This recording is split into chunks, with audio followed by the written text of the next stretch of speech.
বান্ধৱীসকল, মই আজি এখন ফুলকবিৰ তৰকাৰী আপোনালোকক বনাই দেখুৱাম। আৰু এই ফুলকবিৰ তৰকাৰীখন বনাবলৈ আমাক যিখিনি উপকৰণৰ প্ৰয়োজন সেইখিনি হ'ল, মই বাদাম ললো অলপ, তাৰপিছতে মোক লাগিব ফুলকবিখিনি মই সিজাই লৈছোঁ, তাৰপিছতে দৈ, তাৰপিছত লাগিব হালধি, নিমখ, তাৰপিছত মই লৈছোঁ ইয়াতে ধনিয়া গুড়া আৰু জিৰাৰ গুড়া, আৰু ফুৰণ দিবলৈ মই কিছু লৈছোঁ জয়ত্ৰী, তাৰপিছত ডাঙৰ ইলাচি, লং, এইখিনি দি পেলাই মই ফুৰণ দিম। আৰু এতিয়া মই প্ৰথমতে এই যিখিনি বাদাম, সেই বাদামখিনিক মই পেষ্ট কৰি ল'ম। যিহেতু মই ফুলকবিখিনি আগতে সিজাই ৰাখিছোঁ, আপোনালোকে অলপ পানীত নিমখ অলপমান দি ফুলকবিখিনি অলপ সময়ৰ কাৰণে সিজাই ল'ব, যাতে ফুলকবিৰ সেই যিটো এটা সাৰৰ গোন্ধ সেইটো নোহোৱা হ'বৰ কাৰণে। এতিয়া মই এইখিনি বাদামখিনিক পেষ্ট কৰি ল'ম। কেৰাহীটো গৰম কৰি ল'লোঁ মই। এতিয়া কেৰাহীত মই 3 চামুচ জোখেৰে মই ইয়াতে তেল দিলোঁ, আৰু লগতে মই দিম 1 চামুচ ঘি।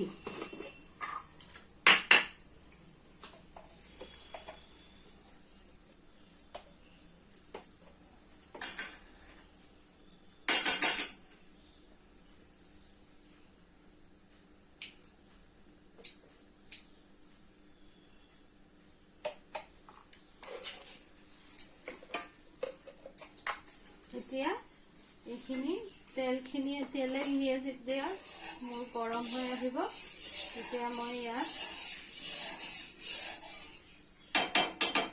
ইয়াত দিম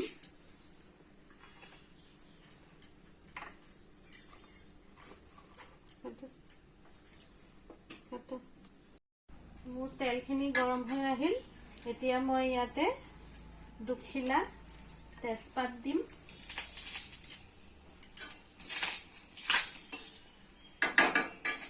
তাৰপিছতে মই দিম অলপমান জয়ত্ৰী, লং দিম 3টা,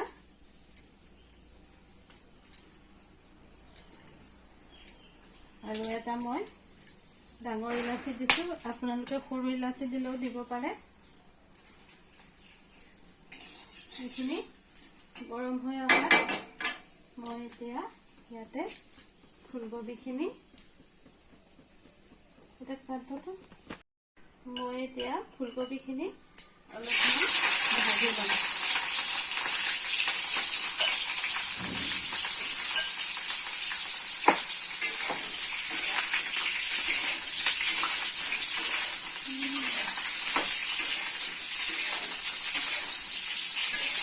ফুলকবিখিনি বেছিকে ৰঙচুৱাকে ভাজিব নালাগে।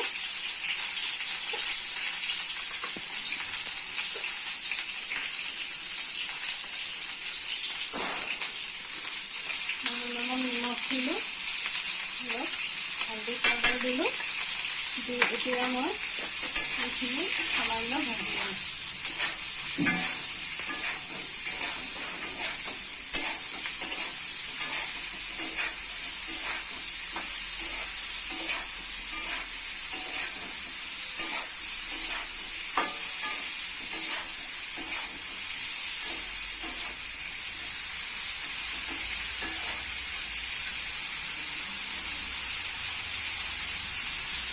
এতিয়া মই ফুলকবিখিনি উঠাই ল'ম।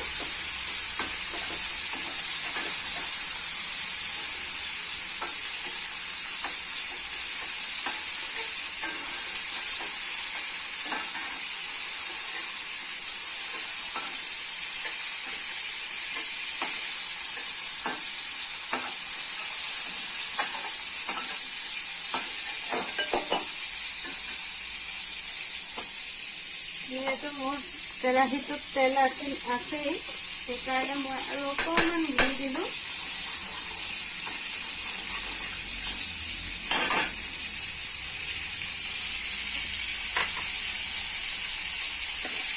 ঘি দি মই এই আগতে ভাজি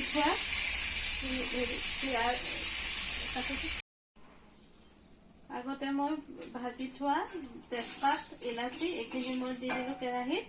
দি পেলাই এতিয়া মই ইয়াতে দি দিম মই বাটিত বটি থোৱা যিখিনি বাদাম আছিলে সেই বাদামৰ পেষ্টটো মই দি দিম।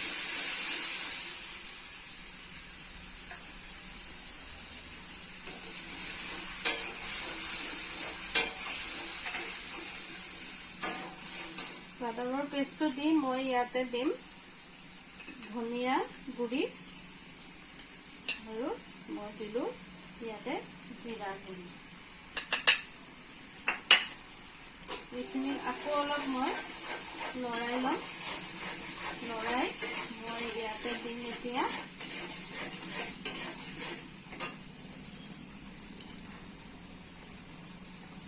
মই ইয়াতে দিলো আদাৰ বটা আৰু মই দিম ইয়াত কেঁচা জলকীয়া বটা।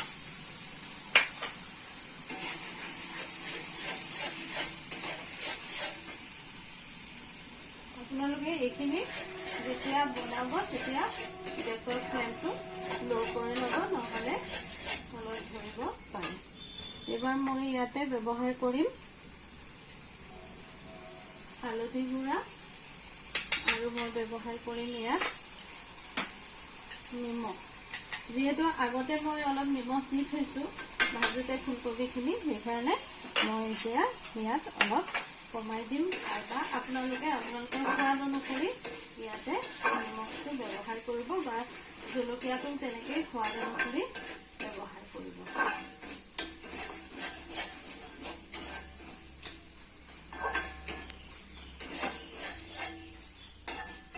এবাৰ মই ইয়াতে দিম অলপমান কাশ্মীৰী গুড়া যিটো পাউডাৰ, সেইটো কাশ্মীৰী গুড়া পাউডাৰটো মই নাথোন ইয়াত কালাৰটোৰ কাৰণেহে মই ব্যৱহাৰ কৰিছোঁ, ইয়াৰ জালটো ইমান নাই। আপোনালোকৰ যিমানখিনি ব্যৱহাৰ লাগে সিমানখিনি কৰি আপোনালোকে কাশ্মীৰী যিটো গুড়া পাউডাৰ সেইটো ব্যৱহাৰ কৰিব।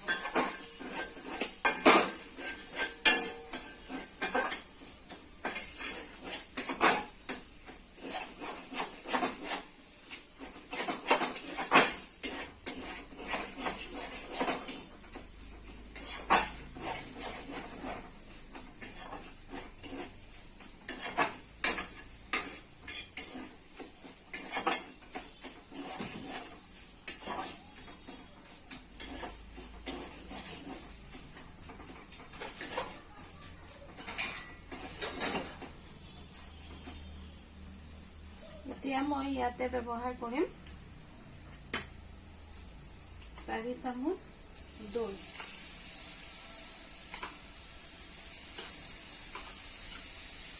দৈখিনি দি কিন্তু আপোনালোকে কিন্তু কমাই লৰাই থাকিব, নহ'লে কিন্তু যিটো দৈটো কিন্তু গোটা মাৰি যাব পাৰে। সেইকাৰণে আপোনালোকে ষ্টিমটো কমাই লৈ পেলাই এইখিনি যিটো আমাৰ মছলাৰ যিটো মিক্সাৰ আছে সেই মিক্সাৰটো আপোনালোকে লৰাই যাব, নহ'লে আমাৰ এই যিটো দৈৰ গোটা গুটি বাঢ়ি যাব পাৰে। সেইকাৰণে ভালকে এইখিনিক আপোনালোকে লাৰি থাকিব।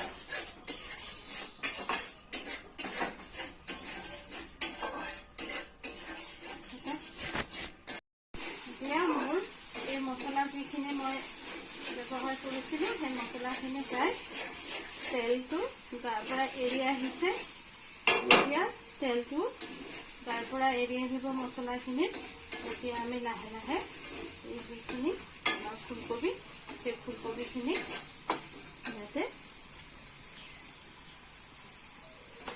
ঢালি দিম।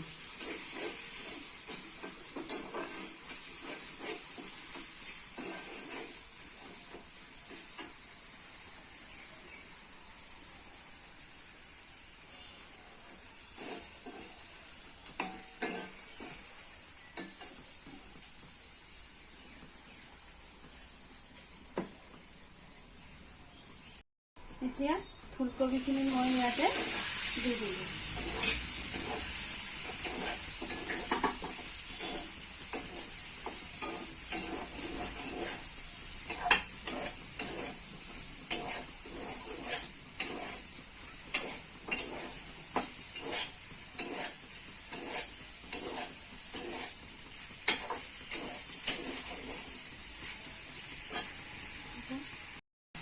ফুলকবিখিনি প্ৰায় হৈ গৈছে।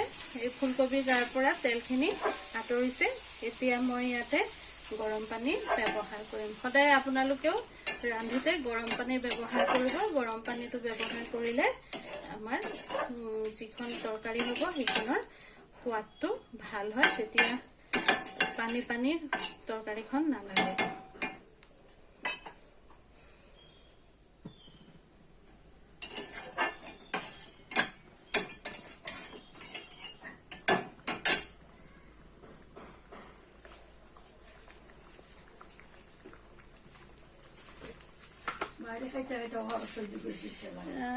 যেহেতু নিৰামিষ তৰকাৰী সেইকাৰণে অলপমান মই চেনি ইয়াত ব্যৱহাৰ কৰিলো। তেতিয়া চেনিখিনি ব্যৱহাৰ কৰিলে তৰকাৰীখিনিৰ বেলেঞ্চটো ভাল হয়।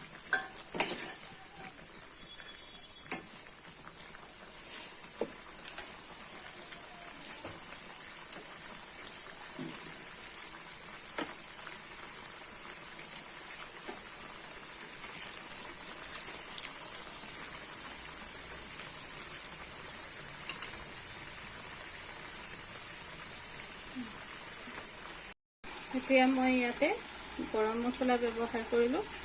অলপ গৰম মছলা দি দিলো। অলপমান লাৰি চাৰি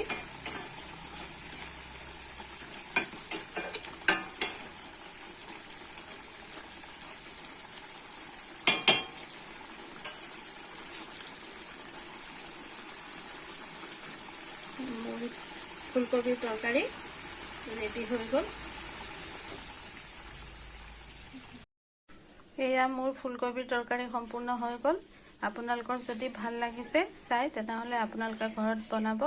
আৰু আপোনালোকে যদি ভাল পাইছে মোৰ ৰেচিপিটো তেনেহ'লে আপোনালোকে লাইক কৰিব, কমেণ্ট কৰিব, শ্বেয়াৰ কৰিব আৰু ছাবস্ক্ৰাইব কৰিব। ধন্যবাদ।